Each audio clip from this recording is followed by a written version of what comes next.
Siap, Ustaz. Bismillahirrahmanirrahim. Alhamdulillahirabbil alamin. Wassalatu wassalamu ala asyrofil anbiya wal mursalin wa ala alihi wa sahbihi wa man tabi'ahum bi ihsan ila yaumil amma ba'du. Pas sekalian, kita mulai lagi kuliah kita pada hari ini. Materi kita pada malam ini adalah retorika dakwah satu ya. Kita sudah berikan pengantar kemarin dan kemudian materi pertama sudah selesai. Materi kedua udah kita mulai belum? Ada yang ingat? Hmm, ada yang nggak ingat. Udah minggu lalu itu. Sepertinya belum ya. Cara membuka pidato itu, Ustaz. Oh, udah sampai cara membuka pidato ya. Oh ya, berarti Nah, Ustaz. materi kedua sudah kita mulai ya. Oke, kita share materi.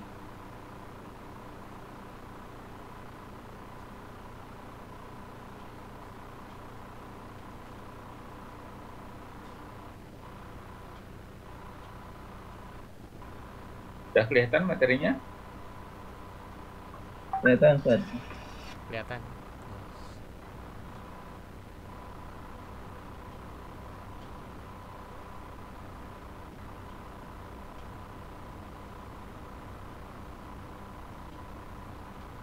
Cara membuka pidato. Ini sudah kita bahas? Oke, kita bahas secara cepat ya. Ini jadi gini. Ketika kita berpidato, artinya kita melakukan ya public speaking ya, pidato di depan audien ya. Yang paling utama kita perhatikan itu adalah pembukaan. Pembukaan yang pertama adalah pembukaan yang berupa sholawat tuh. Ya, Assalamualaikum warahmatullahi wabarakatuh. Ya, Bismillahirrahmanirrahim. Alhamdulillahirabbil alamin. Wa bihi nasta'in wa ala umuri dunya waddin dan seterusnya itu. Wassalatu wassalamu ala asyrofil anbiya wal mursalin dan seterusnya itu. Itu penting. Ya. Karena ketika kita lancar di dalam pembukaan, ya, kita akan pede di dalam berpidato. Jadi itu juga salah satu unsur untuk menghilangkan grogi. Ya, itu yang pertama. Yang kedua, ketika kita lancar di dalam pembukaan, maka audien akan percaya sama kita. Ya, kita akan mendapatkan kepercayaan dari audien. Ya, yang akhirnya menganggap bahwasanya oh layak nih untuk berpidato gitu. Oh, bagus nih ya gitu. Jadi melihat penampilan kita di awal ya. Nah, ini bisa mengantarkan mereka kepada sebuah keyakinan pada kita, memberikan kepercayaan pada kita. Ya. Nah, oleh karena itu pembukaan yang pertama itu menjadi penting ya, menjadi wajib ya. Kita berhasil di situ. Nah, gimana caranya? Caranya dengan menghafal. Ya, jadi kita menghafal satu pembukaan yang kita pilih, gitu ya. Terus kita hafal. Nah, pembukaan ini akan selalu kita pakai, ya gitu. Akan selalu kita pakai di mana saja. Akan kita pakai pembukaan. Cukup punya pembukaan satu saja. Ya gitu. Kalau mau variasi boleh 2 atau boleh 3, gitu ya. Itu. Tapi kalau tidak, untuk sementara satu aja nggak apa-apa. Kita pakai berulang-ulang nggak apa-apa. Yang penting kita lancar di situ. Terus didengarnya enak, gitu ya. Bila perlu antum tambah-tambahin yang jarang dipakai oleh orang lain, gitu ya. Bukan yang sudah terbiasa. Kalau udah terbiasa kedengaran di telinga, ya itu akhirnya nggak bagus juga, nggak ini ya. Ya pasaran gitu. Walaupun sudah membawa kepada kepercayaan. Nah itu yang penting ya, itu nomor satu. Apakah saya sudah ngasih contoh-contoh pembukaan? Belum, Ustaz. Oh belum. Biar tidak lupa, ya malam ini juga saya akan share ya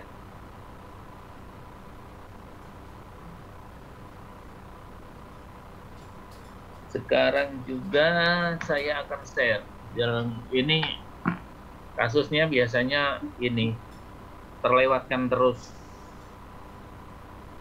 Ya, saya akan share contoh pembukaan.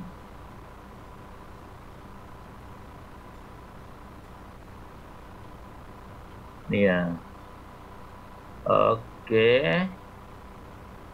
Oh, saya akan share di grup ya. Baik, Ustaz. Oke, sebentar.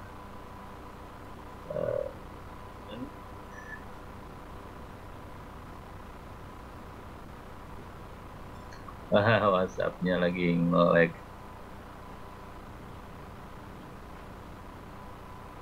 Ya, sambil menunggu ya.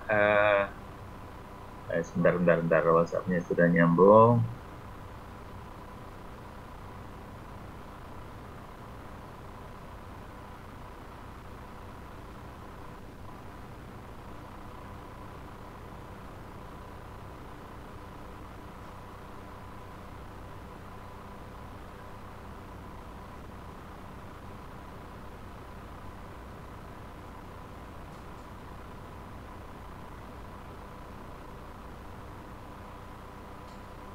Oke, nanti kita ini deh. Ya, kita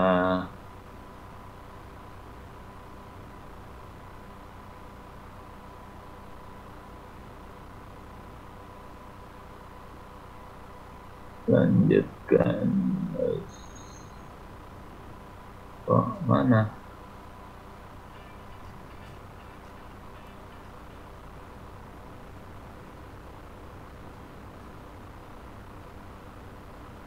Oke, kita lanjutkan dulu ya. Nanti kita lagi karena biar selesai. Oke ya. Jadi itu pembukaan. Nanti saya akan share ke antum contoh-contoh pembukaan. Ada banyak sekali contoh-contohnya. Antum pilih salah satu yang spesial menurut antum, terus kemudian antum harus hafalkan itu.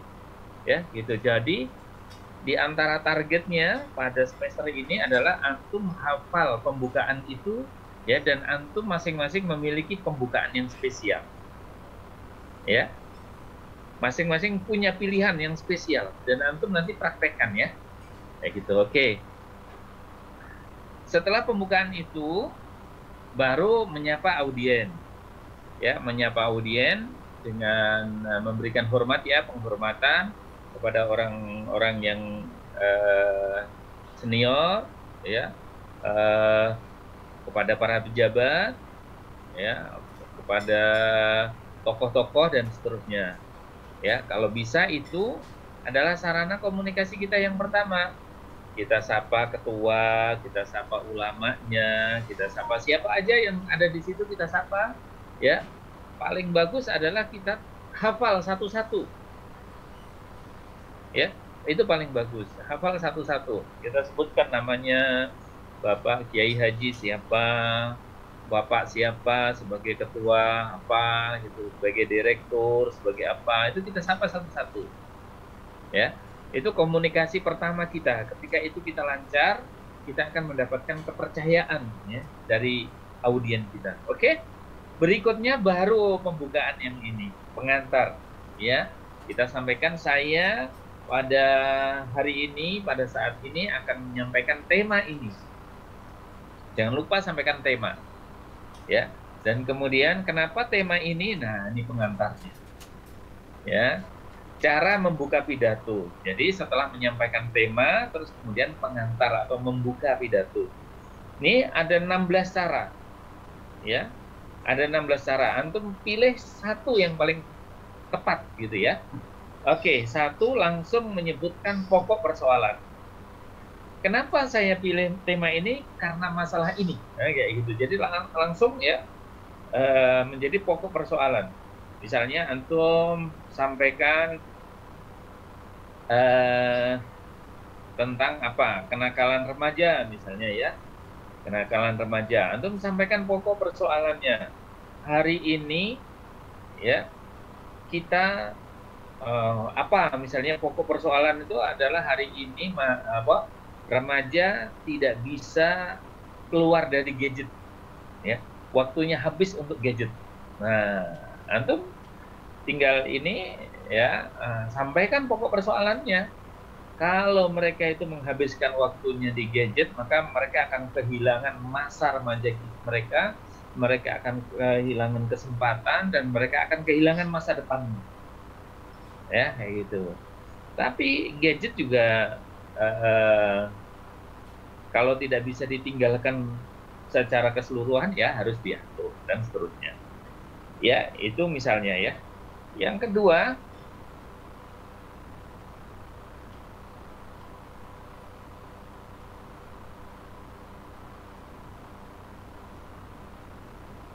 ya, melukiskan latar belakang dengan menyebutkan latar belakang. Ya, misalnya tadi kenapa saya milih tema ini? Ya, latar belakang itu yang kita sampaikan, alasan kita.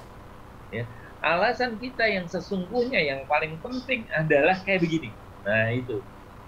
Ya, kenapa saya milih tema ini? Nah, alasannya ini. Nah, itu latar belakang ya. Kemudian menghubungkan dengan peristiwa mutakhir. Nah, ini misalnya peristiwa mutakhir. Peristiwa yang terjadi di akhir-akhir ini yang menjadi sorotan banyak orang. Ya, misalnya ada kejadian ya, anak remaja yang itu loh, terkena gangguan mental karena apa? Karena kebanyakan gadget, ya. Karena itu kan ada tuh, ya, tersebar di mana-mana tuh, ada videonya dan lain sebagainya. Ya, bahkan ada yang matanya melotot dan lain sebagainya tuh. Ya, dan bahkan ada yang sindrom kayak begitu, ya, sindrom TikTok misalnya, ya, setiap gerakannya itu, ya itu dia tidak bisa mengendalikan dirinya sendiri, ya itu. Nah, ini adalah bahaya yang mengancam generasi muda kita, kayak gitu ya. Misalnya ketika kita berbicara atau pidato kita yang berkaitan dengan remaja, baik, ya. Menghubungkan dengan peristiwa mutakhir itu, di antara peristiwa mutakhir banyak sekali peristiwa mutakhir yang bisa kita angkat. Nah, sekarang ini yang lagi hangat adalah di dunia internasional adalah perang antara Rusia dan Ukraina, ya, Ukraina dan Rusia yang asalnya satu negara, Uni Soviet, merdeka, dan kemudian sekarang malah perang. Dan perang ini pengaruhnya banyak sampai ke kita, ini pengaruhnya ya, ke dunia internasional. Bahkan banyak pengamat yang mengatakan ini akan memicu perang dunia ketiga, gitu ya. Nah, ini juga peristiwa mutakhir sebenarnya. Nah, antum bagaimana menghubungkan itu, ya, menghubungkan peristiwa mutakhir ini dengan tema pidato kita. Ya, itu juga menarik ya, pembukaan yang seperti itu menarik. Oke, menghubungkan dengan peristiwa yang sedang diperingati, misalnya sedang memperingati Isra Mi'raj, ya, kita hubungkan peristiwa itu. Jadi temanya dengan peristiwa Isra Mi'raj zaman Nabi Muhammad. Ya, Isra Mi'raj itu perjalanan Rasulullah dari Masjidil Haram ke Masjidil Aqsa, dari Masjidil Aqsa ke Sidratul Muntaha, ya, dalam waktu 1 malam. Ini adalah sebuah mukjizat yang sangat dahsyat, ya, kayak gitu. Nah, kita hubungkan pidato kita ini dengan peristiwa yang lalu, ya, itu juga cara membuka pidato yang baik. Menghubungkan dengan tempat komunikator berpidato. Ya, misalnya menghubungkan kita dengan tema itu dengan masjid tempat kita pidato saat itu, ya. Masjid ini tempat kita beribadah, ya, misalnya ya, tempat kita bertemu 5 kali dalam satu hari dan lain sebagainya, ya. Tempat kita ini adalah rumah Allah dan lain sebagainya, ya. Bagaimana kita menghubungkan tempat kita ini, pidato ini dengan tema kita, ya. Nah, itu juga cara membuka yang baik. Yang keenam, menghubungkan dengan suasana emosi khalayak, ya gitu. Misalnya suasana emosi sedang gembira karena kita sedang dalam resepsi pernikahan misalnya. Nah, kegembiraan ini kita hubungkan dengan tema, ya, tema pidato kita, ya gitu. Atau sedang sedih misalnya, sedang takziah misalnya. Nah, suasana hati yang sedih ini ya kita hubungkan dengan tema kita, ya. Atau suasana emosi yang lain, ya. Emosi yang lain, masyarakat sedang kesulitan kalau sekarang sedang kesulitan minyak goreng misalnya, ya. Emosi yang lain, masyarakat sedang tidak suka dengan kondisi saat ini, ya, misalnya kita hubungkan dengan tema pidato kita. Jadi suasana emosi, ya, emosi itu yang kita angkat, ya, emosi itu yang kita angkat, kita hubungkan dengan tema pidato kita. Itu juga cara membuka yang baik. Cara yang lain adalah menghubungkan dengan kejadian sejarah, ya. Tema kita hubungkan dengan kejadian sejarah, ya. Nah, itu juga menarik karena kita bisa mengingatkan audien kita, membuka memori mereka lagi dan seterusnya. Yang kedelapan, menghubungkan dengan kepentingan vital pendengar, ya. Kepentingan vitalnya apa? Kepentingan vital seseorang itu adalah kepentingan ekonomi, kepentingan masa depan anak-anaknya, ya, keamanannya, ya. Keamanan itu bisa keamanan di dunia, bisa keamanan di akhirat. Itu kepentingan vital dan kepentingan vital yang lain, ya, kayak gitu. Nah, dihubungkan dengan itu juga cara membuka yang baik. Yang kesembilan, memberikan pujian pada khalayak atas prestasinya, ya. Misalnya khalayak sudah memiliki masjid yang megah. Nah, ini kan prestasi masyarakat nih, prestasi audien nih misalnya, atau mereka bisa menghadiri ceramah dalam jumlah yang menghadiri pengajian dalam jumlah yang besar misalnya, itu juga prestasi, ya. Atau misalnya kekompakan dalam masyarakat misalnya, itu adalah prestasi. Nah, prestasi-prestasi itu kita sebutkan kembali, kita hubungkan dengan tema kita. Itu juga cara membuka yang baik. Memulai dengan pertanyaan yang mengejutkan. Kalau kita punya pertanyaan yang mengejutkan, ya, apakah kita yakin masuk surga, gitu ya. Ada loh orang yang tidak mau masuk surga kata Rasulullah, kayak gitu ya. Nah, itu juga pertanyaan yang mengejutkan yang penting, ya, kita sampaikan sebagai pembuka. Itu juga cara yang baik untuk membuka pidato. Yang ke-11, mengajukan pertanyaan provokatif, ya. Mengajukan pertanyaan provokatif, ya. Apa saja pertanyaan yang bisa memprovokasi, ya, memprovokasi masyarakat, ya, kayak itu. Jangan kalah dengan tetangga sebelah, misalnya, kan itu provokatif, ya. Jangan kalah dengan masjid sebelah yang sudah bisa membangun, nah, itu, ya. Itu juga pertanyaan provokatif, ya. Jangan kalah dengan orang-orang yang di kampung yang anaknya bisa berprestasi, orang kita, nah, dan lain sebagainya. Itu pertanyaan provokatif. Itu juga bagus untuk kita hubungkan, kita jadikan sebagai pembukaan dari pidato kita. Oke. Yang ke-12, menyatakan kutipan, ya.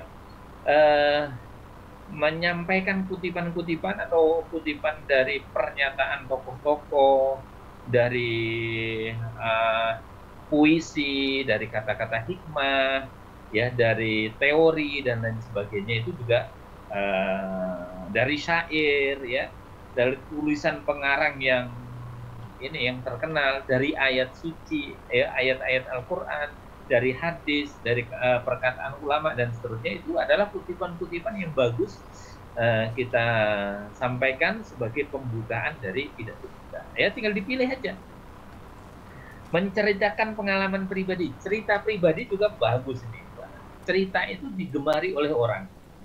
Dari orang tua sampai anak-anak itu semuanya suka dengan cerita. Maka cerita ini, ketika kita punya cerita, ya, ini bagus juga, ya, kita pakai sebagai pembukaan dari pidato. Nah, tentu cerita itu harus kita kemas demikian rupa, ya, harus kita atur sedemikian rupa agar menarik nanti ketika kita ceritakan, ya. Mengisahkan cerita faktual, fiktif, atau situasi hipotesis. Nah, cerita apapun, baik itu cerita nyata, cerita fiktif, atau hanya hipotesa saja, itu juga boleh kita jadikan sebagai pembukaan dari pidato kita. Ya, itu juga bagus juga, ya. Dongeng dan lain sebagainya itu juga bagus juga, boleh juga kita jadikan sebagai pembukaan dari pidato kita, ya. Cerita itu semua orang suka dengan cerita, ya. Itu, maka bagus, ya, kalau kita buka pidato kita itu dengan sebuah cerita. Tapi yang perlu kita perhatikan, jangan sampai pidatonya cuma 10 menit. Nah, ceritanya 7 menit. Nah, itu juga nggak benar. Ceritanya 3 menit saja atau 2 menit saja, yang 8 menit atau 7 menit itu isi dari pidatonya. Yang ke-15, menyatakan teori atau prinsip yang diakui, ya. Kalau ada teori atau ada prinsip-prinsip yang sudah diakui, itu boleh juga dijadikan sebagai pembukaan. Ya, yang ke-16, membuat humor. Nah, ini juga boleh juga. Jadi pidato kita mulai dengan humor, ya. Itu boleh juga, ya. Humor itu untuk memecahkan suasana, kebekuan, ketegangan, ya, sehingga semuanya menjadi rileks, semuanya menjadi cair, komunikasinya akan cair. Nah, itu juga bagus sebagai cara membuka pidato, ya. Inilah 16 cara membuka pidato. Silakan dipilih salah satunya. Yang paling pas, yang paling cocok dengan situasi dan kondisinya, ya. Nah, ini insya Allah dengan 16 cara ini antum sudah tidak kehilangan ini, ya, kehilangan cara, ya. Karena ada banyak. Sekarang cara menutup pidato. Ada banyak juga nih cara menutup pidato. Yang pertama dengan menyimpulkan ikhtisar pembicaraan, memberikan kesimpulan dari pembicaraan kita. Itu juga cara menutup yang baik.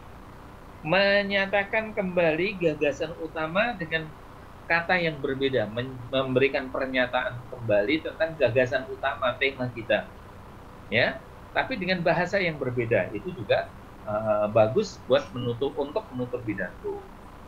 Mendorong khalayak untuk bertindak, nah ini, ya, memotivasi, ya, memberikan semangat audien kita untuk mempraktekkan, melaksanakan, ya, isi dari pidato kita tadi, ya. Ya, semua teori sudah disampaikan, sekarang bagaimana mempraktekkan, ya, kayak gitu. Mengakhiri dengan klimaks. Ya, misalnya kalau ada klimaks, ya, kalau kisah itu ada klimaksnya. Inti sesuatu yang sangat penting di situ. Nah, itu juga boleh kita sampaikan di akhirnya, ya. Mengatakan kutipan dari sumber lain, ya, untuk untuk mengakhirinya kita kutip dari sumber lain. Ya, sumber tersebut bisa dari perorangan, bisa dari ayat, bisa dari ulama, bisa dari hadis, bisa dari buku, kitab peribahasa dan lain sebagainya. Itu boleh juga. Yang keenam, menceritakan contoh ilustrasi dari tema pembicaraan, ya, memberikan sebuah ilustrasi, memberikan sebuah contoh, ya, dari tema yang kita bicarakan tadi. Nah, itu juga sebagai penutup juga boleh juga kita sampaikan. Menerangkan maksud sebenarnya pembicaraan. Nah, ini biasanya kalau orang-orang fundraising biasanya kayak gitu.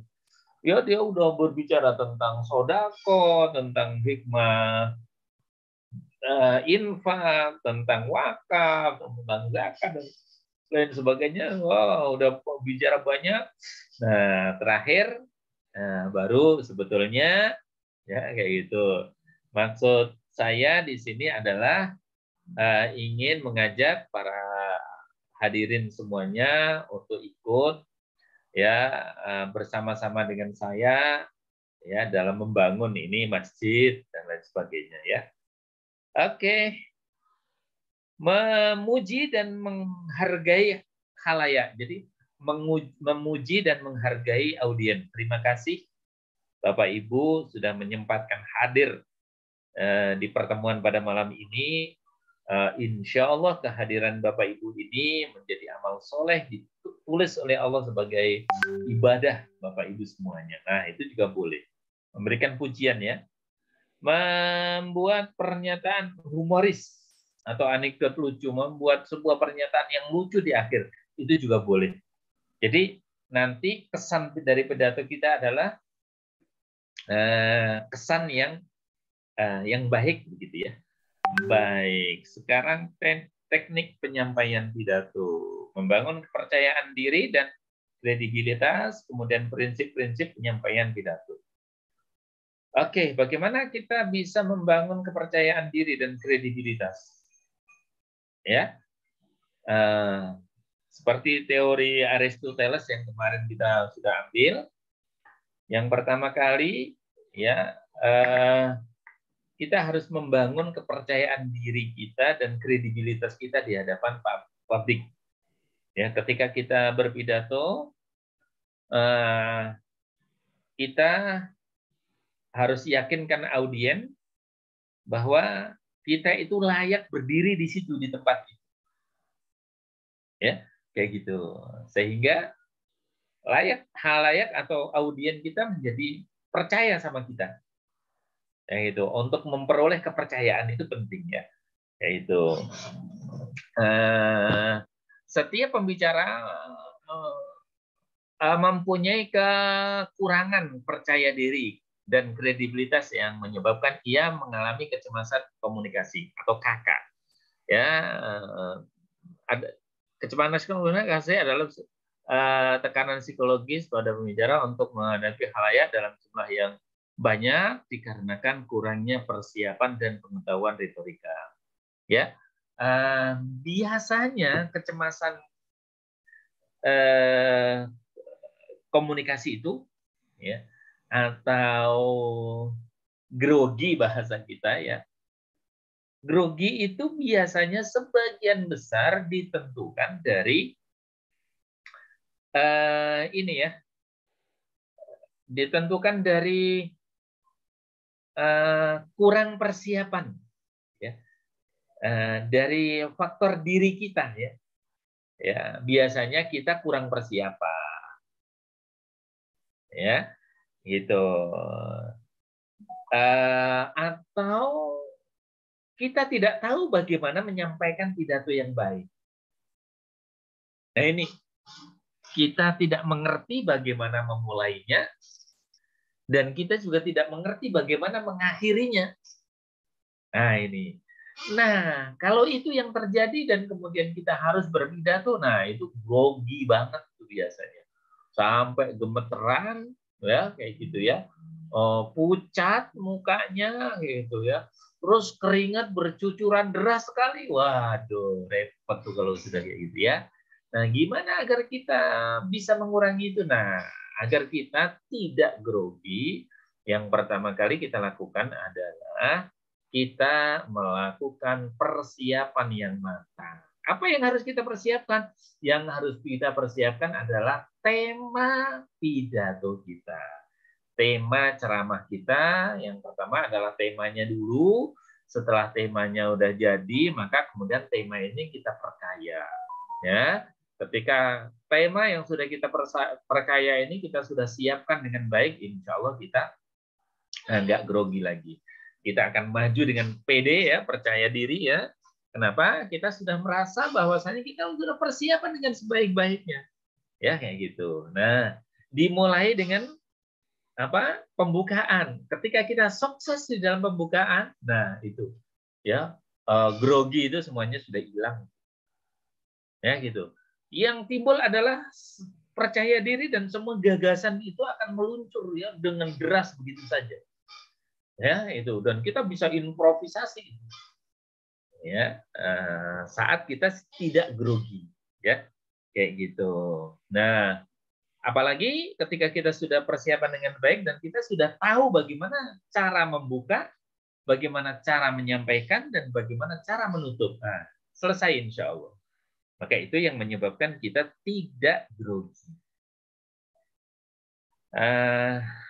Sebab-sebab kecemasan komunikasi tadi ya, kakak itu ya, grogi ya, tidak tahu apa yang harus dilakukan. Ia tidak tahu bagaimana memulai, apa yang harus dia sampaikan, dan bagaimana mengakhiri. Untuk mengobati kakak ini, ya pengetahuan tentang retorika, latihan, dan pengalaman sangat menentukan. Ya, tadi yang saya sampaikan. Karena tahu ia akan dinilai. Nah, ini juga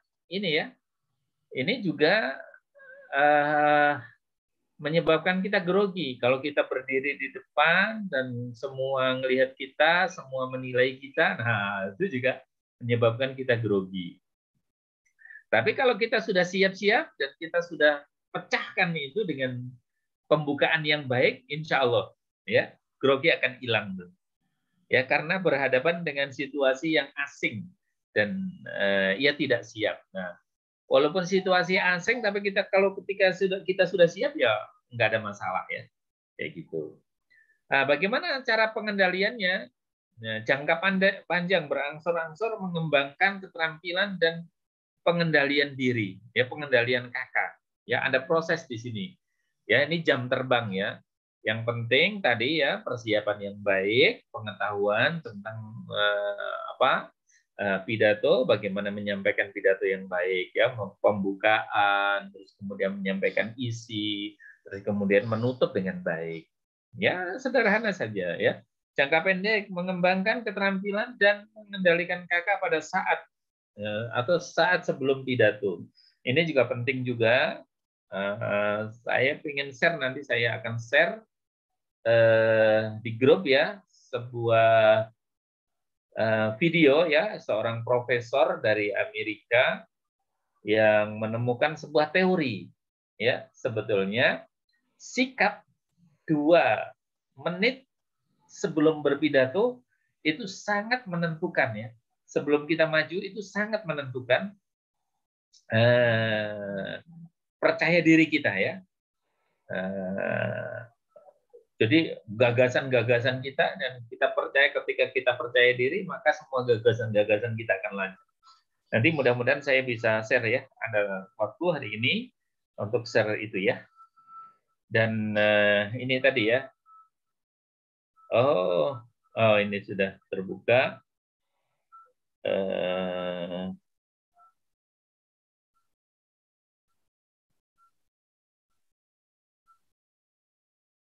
Ya, nanti ya.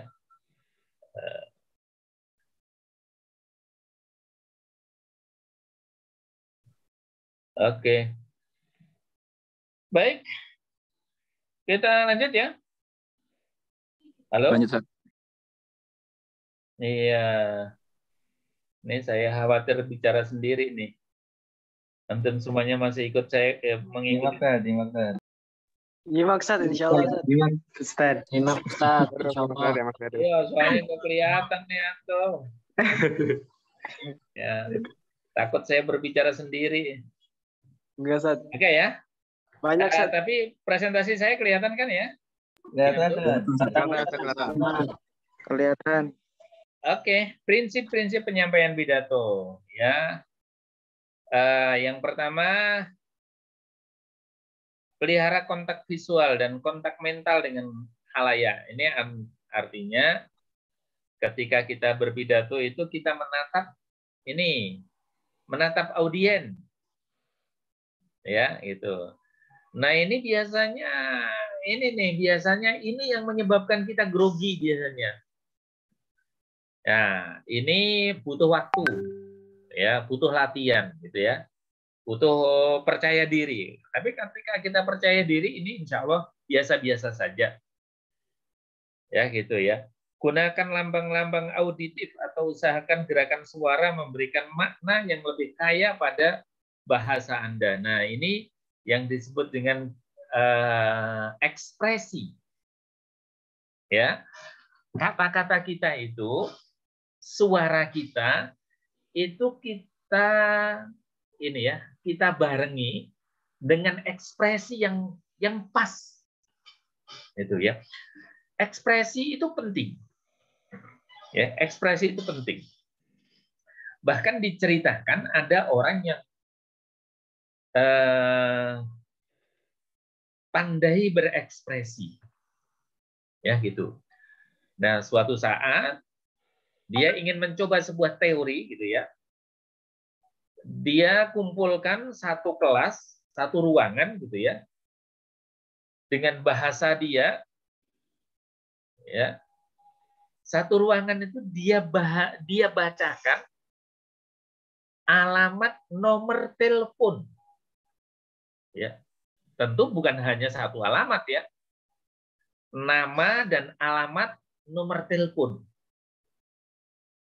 Dibacakan di ruangan itu dengan ekspresi yang mantap lah, pokoknya ekspresi yang luar biasa gitu. Ya. Apa yang terjadi? Di akhir dari pembacaan itu, hampir seluruh audiennya itu menangis. Padahal yang dia baca adalah nama dan alamat nomor telepon.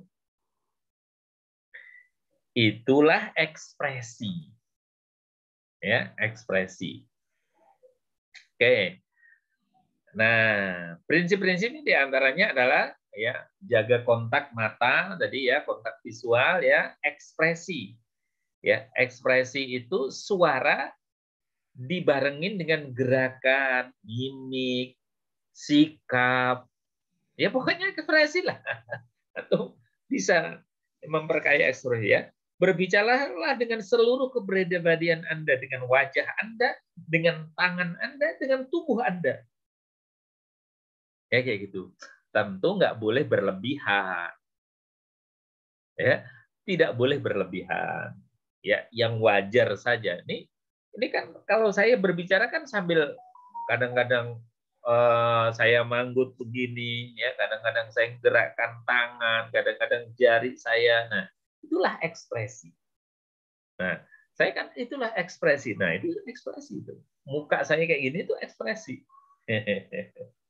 Ya gitu. Nah, dengan ekspresi ini ya suara saya memiliki makna yang beda, makna yang lain yang lebih mengena, lebih mendalam gitu ya.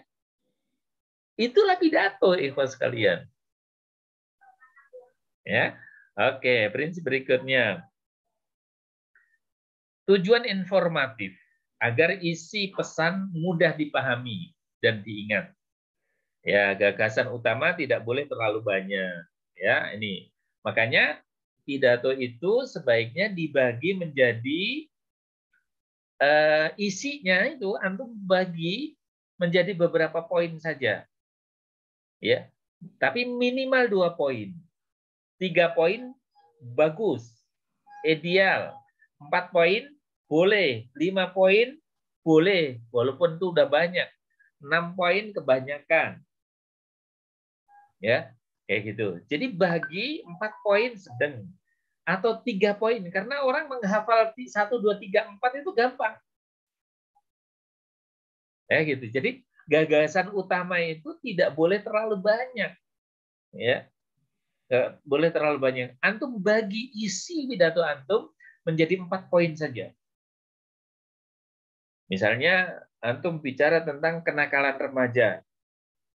Ya. Saya akan menyampaikan tema kenakalan remaja dan saya akan membagi tema ini menjadi 4 poin. Nah, gitu ya. Nah, jadi nanti 1 ini, walaupun dalam tema yang 1 itu ada poin-poin yang lain, nggak apa-apa. Tapi antum bagi menjadi 4. Jelaskan istilah-istilah yang aneh dan kabur. Nah, ini juga jangan membawakan sebuah istilah-istilah yang kira-kira tidak dipahami oleh audiens. Atur kecepatan penyajian, ya, jangan terlalu cepat. Ya, jelaskan perpindahan pokok pembicaraannya. Nah, kalau sudah selesai satu tema, ya kasih jeda lah, gitu ya. Gunakan data konkret, ya, data-data yang konkret, jangan abstrak datanya, ya. Hubungkan yang tidak diketahui dengan yang diketahui. Ini memberikan ilustrasi, menghubungkan yang abstrak, ya, dengan sesuatu yang nyata, gitu ya. Masukkan bahan-bahan yang menarik perhatian. Nah, ini di dalam menyampaikan itu, informasi itu, kita berikan banyak hal yang menarik perhatian, ya, gitu kita ungkap. Nah, kalau pidato kita itu isinya seperti ini, ya, ini adalah sebuah pidato yang menarik, ya, sebuah pidato yang menarik.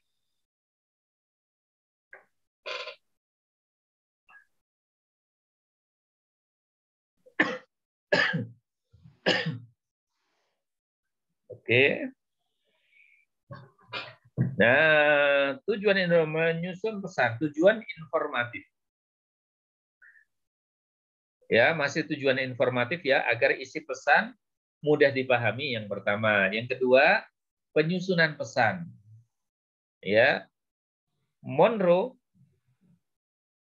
pidato informatif mempunyai 3 tahapan. Tahapan pertama adalah perhatian, ya. Kemudian ada tahapan kedua adalah kebutuhan. Nanti akan ada tahapan ketiga adalah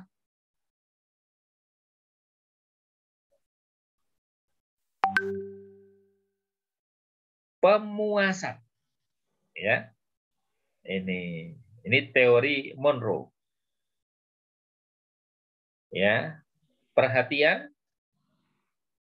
kebutuhan, dan pemuasan. Nah, itu. Agar pesan kita ini akan pesan informatif, pesan kita, pesan yang informatif ini bisa sampai dengan baik, ya, ada 3 tahapannya. Ini menurut Monroe. 1 adalah perhatian. Anda harus menarik perhatian pendengar, menyampaikan sesuatu yang menarik perhatian. Ya, gitu. Jangan asal menyampaikan sesuatu, asal ngomong, enggak. Ngomonglah sesuatu yang menarik perhatian. Nah, menarik perhatian menurut siapa? Ya menurut Anda, menurut kita yang mau pidato ini. Kadang-kadang menurut orang lain nggak menarik perhatian, nggak masalah. Tapi menurut kita menarik perhatian dengan logika yang ada, ya. Anda harus menarik perhatian, ya, pendengar. 4 hal yang harus diperhatikan. Menarik perhatian, menunjukkan topik, menghubungkan topik dengan pendengar, membangun kredibilitas, dan menjelaskan susunan pembicaraan. Ya, ini cara menarik perhatian. Tapi menurut saya cara ini terlalu panjang, ya. Cara ini terlalu panjang untuk menarik perhatian. Menyampaikan hal-hal yang strategis, informasi yang aktual, menghubungkan dengan tadi, ya, kondisi aktual, ya, kayak gitu. Terus kemudian menunjukkan keuntungan, menunjukkan bahaya, ya, itu adalah salah satu bagian dari perhatian, menyampaikan sebuah perhatian, ya. Nah, menunjukkan perhatian, menyampaikan agar orang itu ngeh, gitu, ya, bahwa tema ini penting, gitu. Nah, itu artinya apa? Kita menyampaikan sesuatu yang menarik perhatian. Kebutuhan, ya, menjelaskan mengapa informasi yang akan disampaikan, ya, penting bagi khalayak. Lakukan 4 cara. Ya. 1, pernyataan, tunjukkan pentingnya pokok pembahasan, pernyataan, ya, ini boleh, ya. Jadi selalu seperti itu, ya.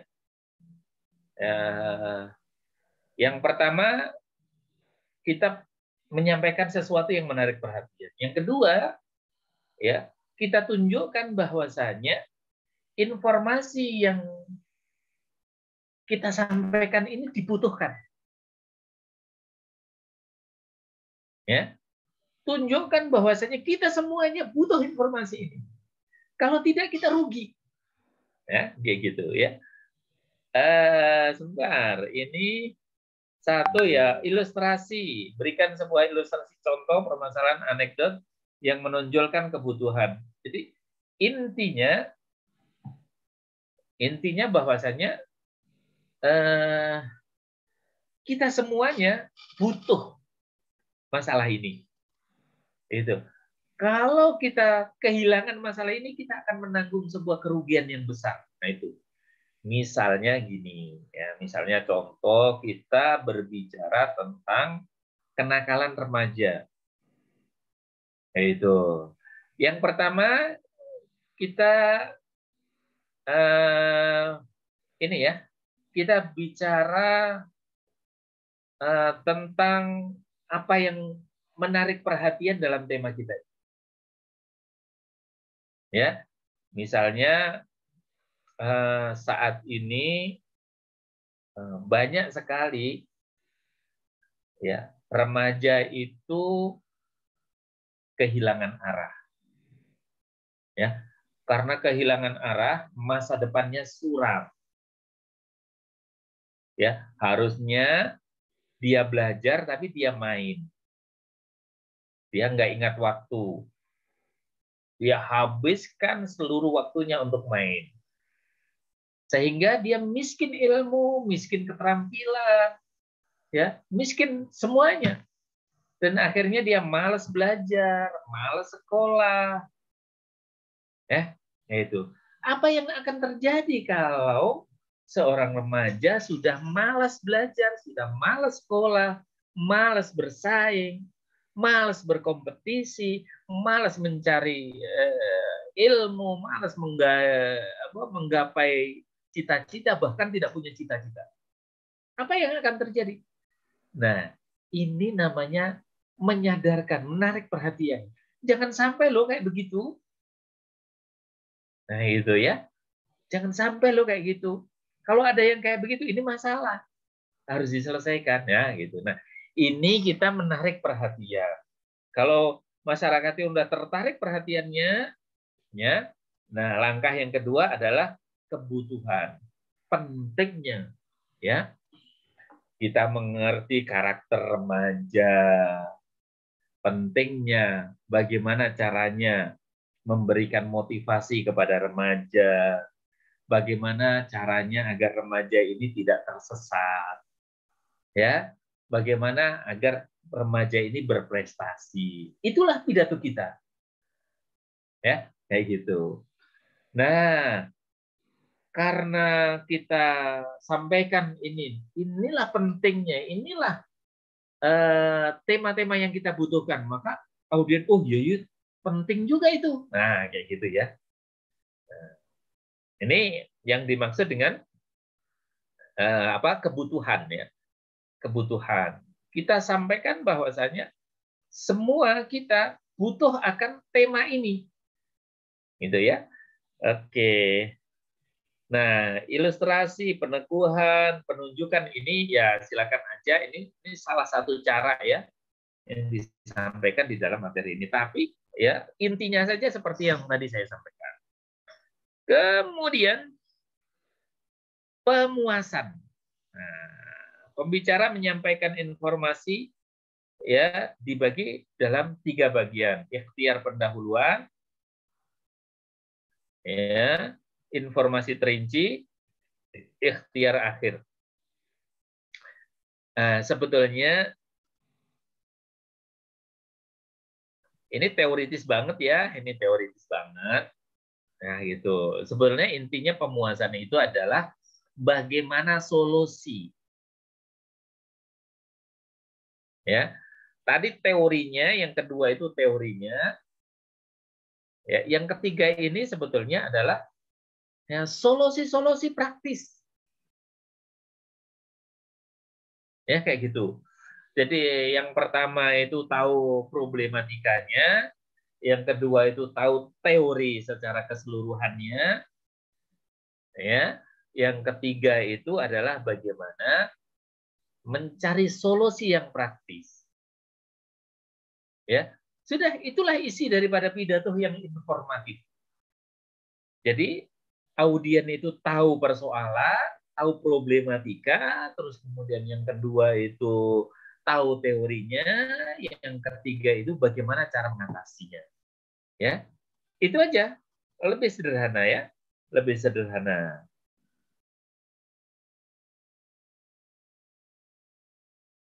Tahap ketiga ya, ikhtiar pemuasan, informasi terinci, ikhtiar akhir ya. Ya itulah ya. Ini teoritis dan intinya tadi yang saya sampaikan. Oke, teknik pengembangan pembahasan.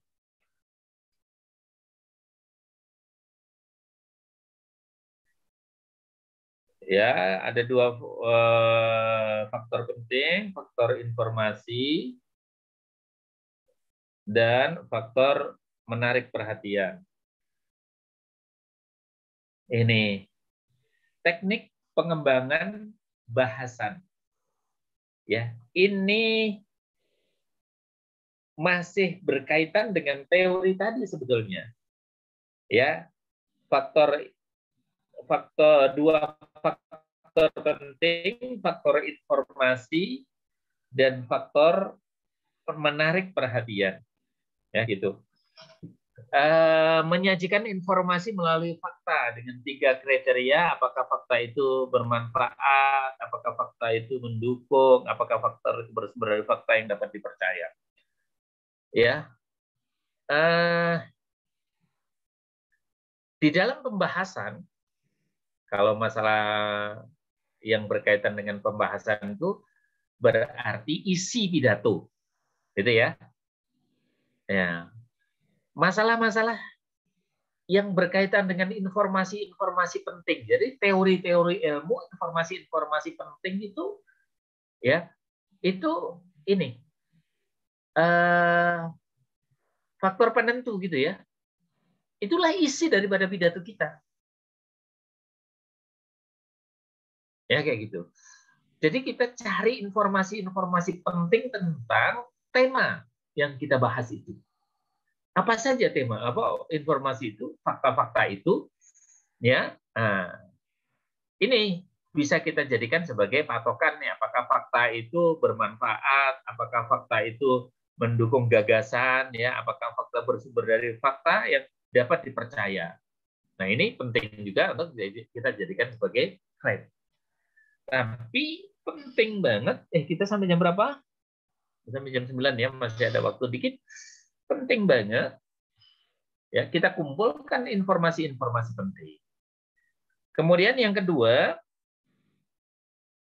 faktor-faktor yang menarik perhatian bisa berupa fakta, bisa berupa statistik, ya bisa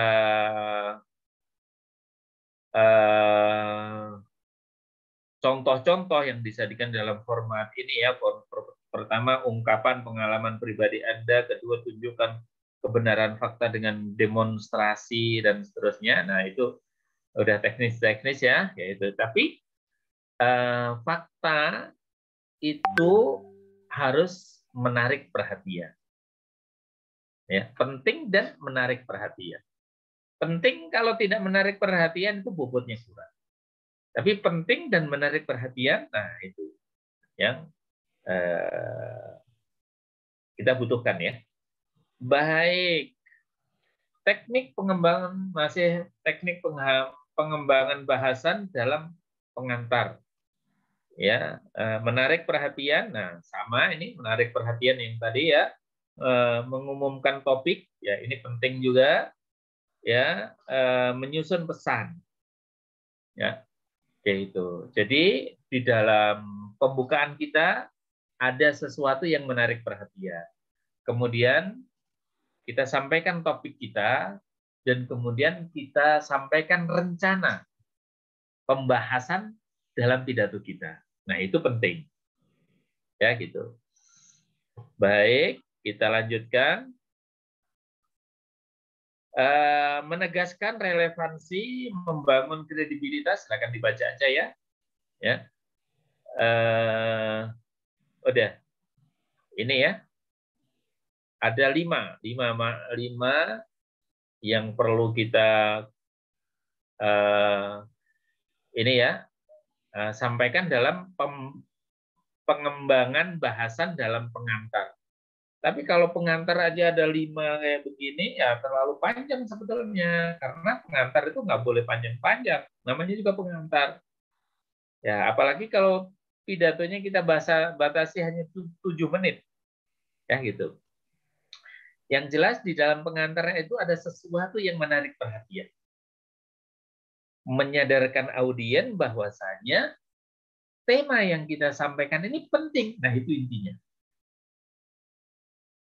Ya, itu intinya. Kalau pengantar kita itu seperti itu, maka audien akan menganggap bahwasanya pembicaraan kita penting dan perlu mendapatkan perhatian khusus. Kita perlu dengerin loh, gitu.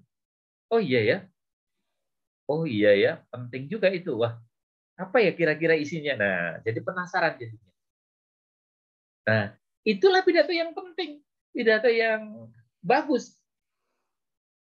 Ya, audien itu penasaran, pengen dengerin sampai selesai. Nah, gitu. Nunggu-nunggu itu ya, tema kita itu ditunggu-tunggu. Nah, itulah ya pidato yang bagus begitu. Oke. Sekarang tujuan persuasif. Tadi tujuan pidato itu ada informatif, ada persuasif, dan ada 3 lagi itu rekreatif. Ya, rekreatif. Teknik-teknik persuasif. Nah, ini udah teori banget ya ini ya. Ya, khalayak yang tidak sadar. Ya, sama ini teorinya sama dengan yang tadi ya. Teorinya adalah 1, tahap memberikan perhatian, tahap kebutuhan, tahap pemuasan. Ya, ini hampir sama dengan teori yang di atas tadi. Ya, intinya ya persuasif ini kita harus jelaskan ya, sadarkan audien, gitu ya, sadarkan audien akan bahwasanya tema kita ini penting, ya kayak gitu. Tema kita ini menarik, ya kayak gitu. Ya, ini yang pertama kali harus kita ya harus dapat lah kayak gitu ya. Nah, ada ini ya, kalau audien kita itu ternyata dia nggak sadar bahwasanya tema kita ini penting. Apa yang harus kita lakukan? Nah ini, memberikan perhatian, ya, kebutuhan, ya, kemudian pemuasan. Pemuasan ini artinya apa? Artinya solusinya bagaimana? Kalau perhatian, ya, ini penyadaran, ya, kebutuhan itu menyampaikan informasi bahwasanya kita butuh loh, kita rugi loh kalau enggak, nah, kayak gitu ya. Oke. Nah, sekarang khalayak yang apatis. Ya.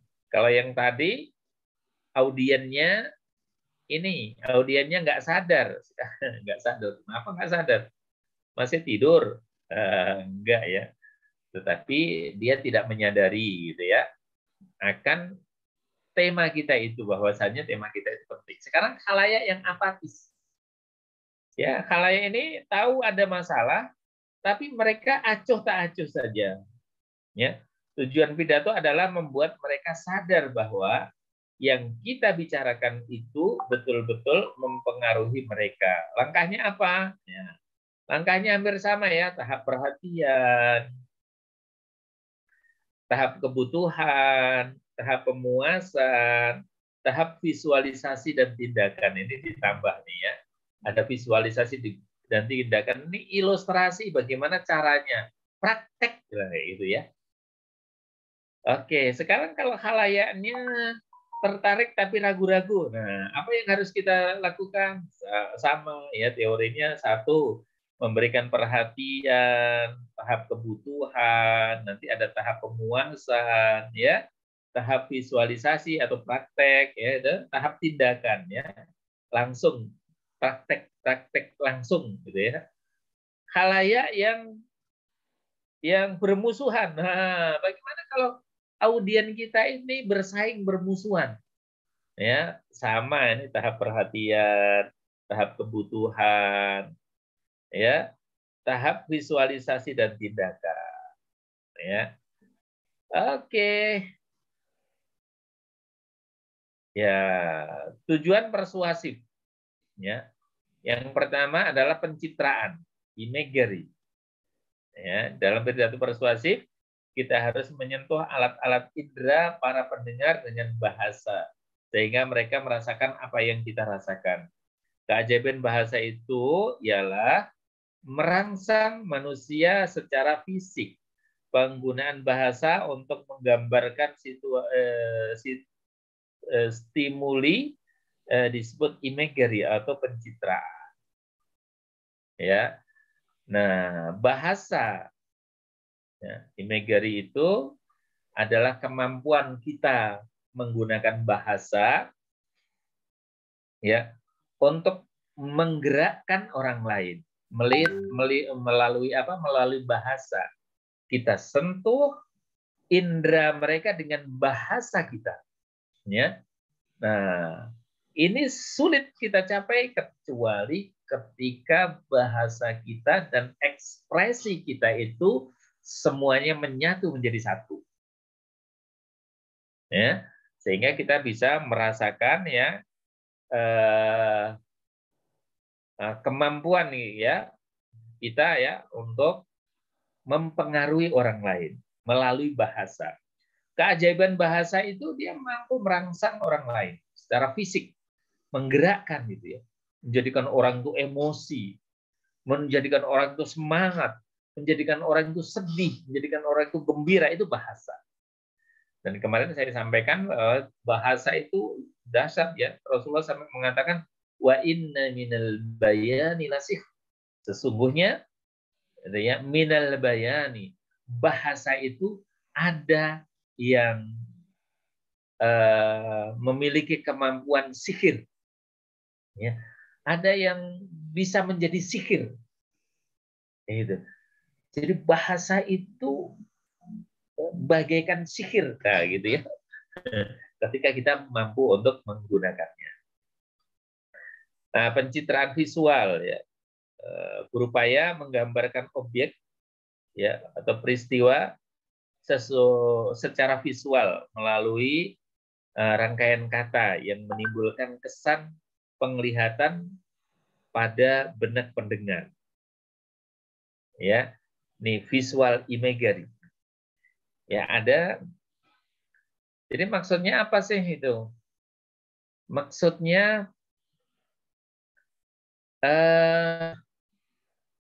dengan ini, ya, dengan kata-kata, ya, dengan kata-kata yang kita sampaikan itu, ya, seakan-akan kita menggambarkan sesuatu yang kita jelaskan itu secara visual.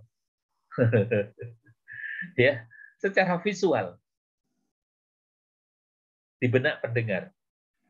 Ya. Jadi kita gambarkan sampai detail, nyata banget gitu, ya.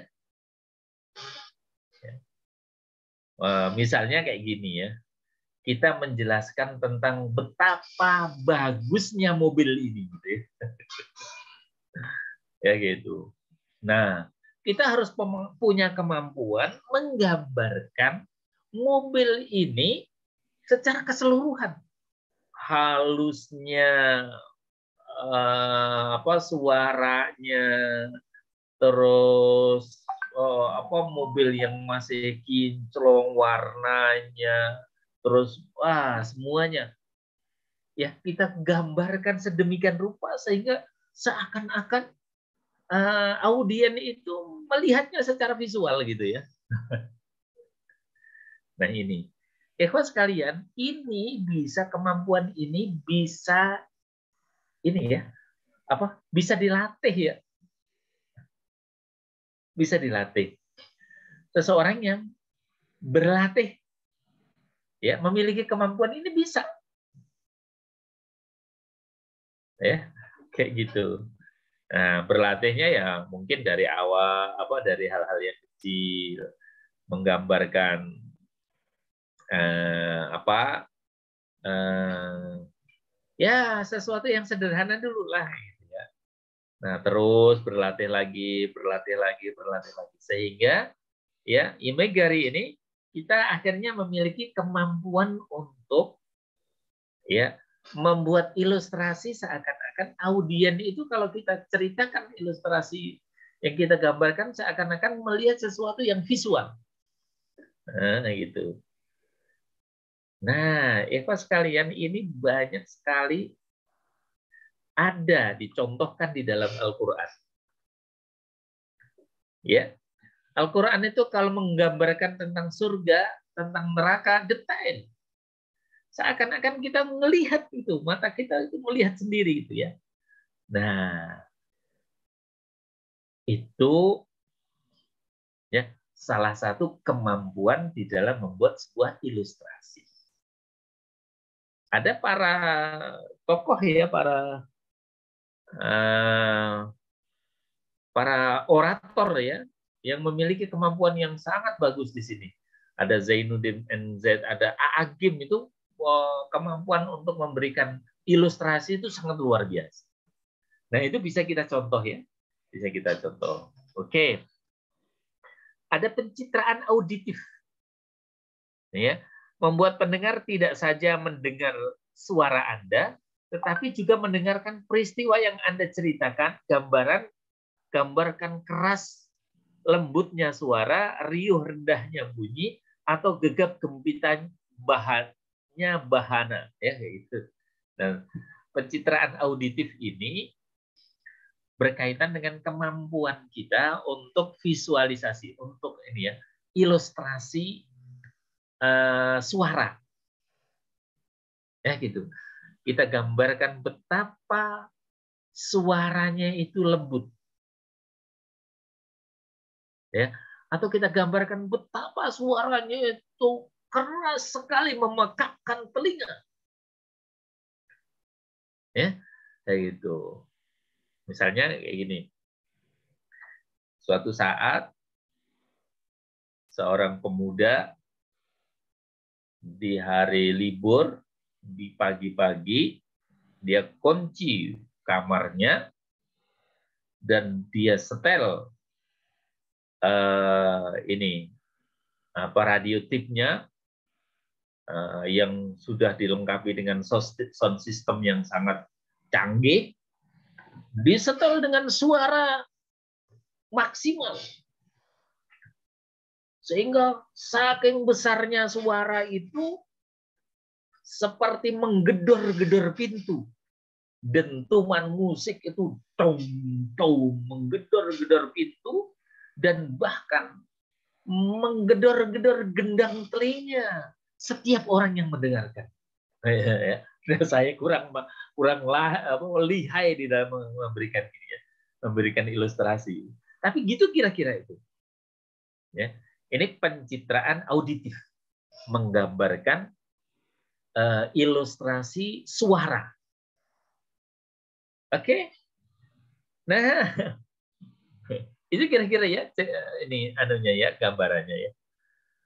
Oke, ada Imagari pencitraan rasa, ada pencitraan ciuman, ada pencitraan sentuhan, ada pencitraan kinestetik, ya, gerakan otot, ya, dan lain sebagainya. Ada pencitraan organik, lapar, mual, pusing, ya itu. Ini ikhwan sekalian, mungkin insya Allah nanti kita ulangi lagi, kita ini ya bahas lagi di pelajaran yang akan datang ya, sedikit lagi ya. Ini mudah-mudahan bisa ini ya, bisa ngasih gambaran yang lebih ini lagi ya, karena ini waktunya sudah habis dan masih ada beberapa yang perlu kita sampaikan ya. Insya Allah nanti kita ulangi lagi. Ya, sedikit lagi ini ya. Masih ada sekitar 10 slide lagi ya. Nanti insya Allah kita sampaikan dalam pertemuan yang akan datang. Oke? Ya, silakan kalau ada diskusi. Halo? Masih bersama saya? Masih, Ustaz. Belum ada nih, Tad. Insya Allah cukup, Ustaz. Cukup ya? Cukup, Nggak ada Insya Allah. Jadi ini teori-teori ya, ikhwan sekalian ya. Ini teori-teori. Antum perlu tahu ya. Ternyata itu ya, ilustrasi itu macam-macam ya. Dan ilustrasi ini berkaitan dengan skill kita ya, kemampuan kita, bagaimana kita menggambarkan sesuatu.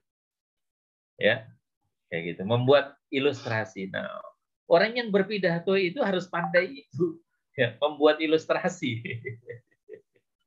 Kayak gitu. Kita lihat para orator-orator kita kayak Hakim, kayak Zainuddin MZ. Antum lihat itu bagaimana mereka membuat sebuah ilustrasi. Dan kita perlu meniru, meng-ATM. Nah gitu. Itu di antara cara untuk kita bisa berpidato dengan cepat dan baik itu adalah ya udah kita tiru aja pidatonya orang lain. Ya, kita tiru ininya gitu ya, ilustrasinya kita tiru tapi kita terapkan di tema yang lain, nah kayak gitu ya. Oke, cukup dulu ya, sudah 10 menit ya, waktunya sudah berlalu 10 menit. Kalau tidak ada diskusi kita tutup. Saya mohon maaf kalau ada kekurangan, ada khilaf dan kekurangan. Kita tutup dengan doa kafaratul majelis. Subhanakallahumma wa bihamdika, la ilaha illa anta, astaghfiruka wa atubu ilaik. Assalamualaikum warahmatullahi wabarakatuh. Waalaikumsalam. Oke, saya pamit ya. Ya, Ustaz, syukron. Terima Kasiran.